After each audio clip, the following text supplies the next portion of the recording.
For years now, Europe has been caricatured as too divided to act, too lethargic to decide, too comfortable to think strategically. Yet over the past year, Europe has behaved with a quiet shrewdness that contradicts that stereotype. Faced with an unpredictable United States, it has neither lashed out nor capitulated. Instead, it has adapted.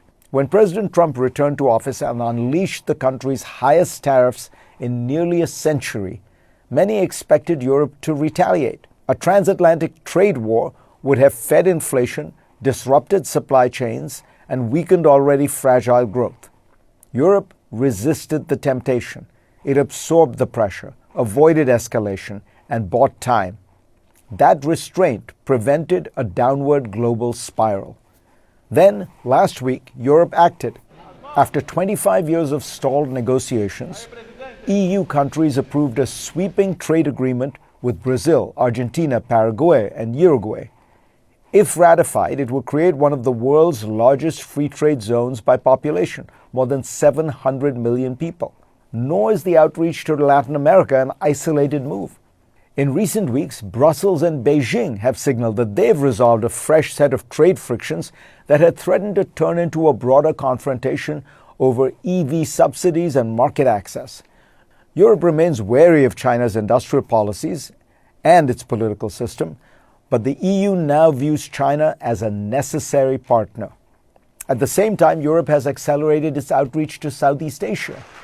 The EU now has trade agreements in force with Singapore and Vietnam, has concluded negotiations with Indonesia, and is pushing ahead with talks across the region.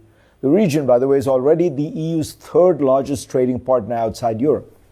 This instinct to diversify is spreading far beyond Europe. Consider Canada. For 3 decades, Ottawa made a clear strategic bet that its future lay in ever deeper integration with the United States, economically, diplomatically, politically. More than 75% of Canadian goods exports flowed south in 2024. It was one of the most successful integration stories of the post-Cold War era. That trust has now been shattered. Trump's tariffs, threats to reopen trade agreements, and bizarre declarations about annexing Canada have forced a rethink. Canada's new Prime Minister, Mark Carney, has responded by openly seeking distance from Washington. Arriving in Beijing this week, Canada's Foreign Minister, Anita Anand, put it bluntly: it is necessary for us to diversify our trading partners and to grow non-US trade by at least 50% over the next 10 years. That is not hedging. It is a strategic reversal. China's trade data reveal that the world is not de-risking from Beijing, but from Washington. Despite sharply reduced exports to the US, China's overall exports continue to rise. Its trade surplus surged to nearly $1.2 trillion in 2025 as shipments to Latin America, Africa, Europe, and much of Asia expanded rapidly.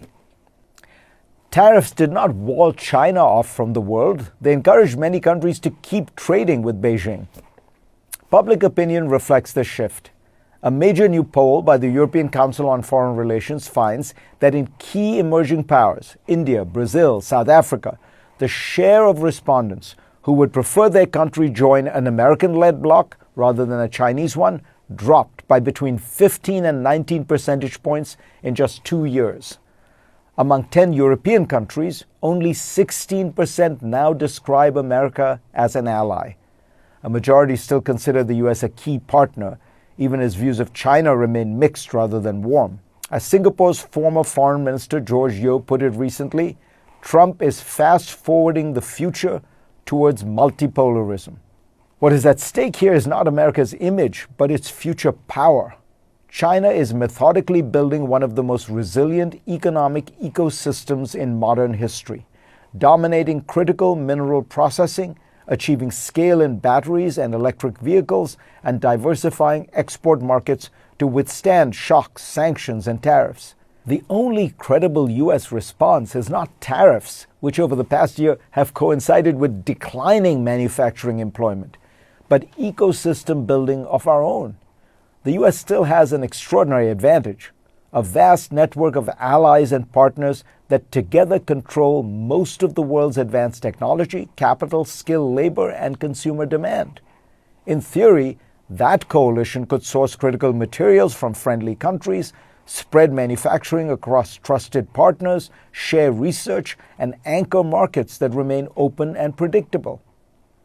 In practice, America has squandered much of that advantage by treating allies as transactional customers, weaponizing tariffs against them, and turning long-standing commitments into shakedowns. Washington has encouraged others to hedge. Most extraordinarily, the U.S. is no longer the trendsetter. It is retreating to protectionism and nationalism, while the world is searching for more trade and cooperation. For decades, the global order was built on an American platform. Trade flowed through U.S.-designed institutions. Security rested on U.S. guarantees. Crises were managed, for better or worse, by Washington. The global agenda was set in America. That platform still exists, but the world is no longer building on it. It is building around it.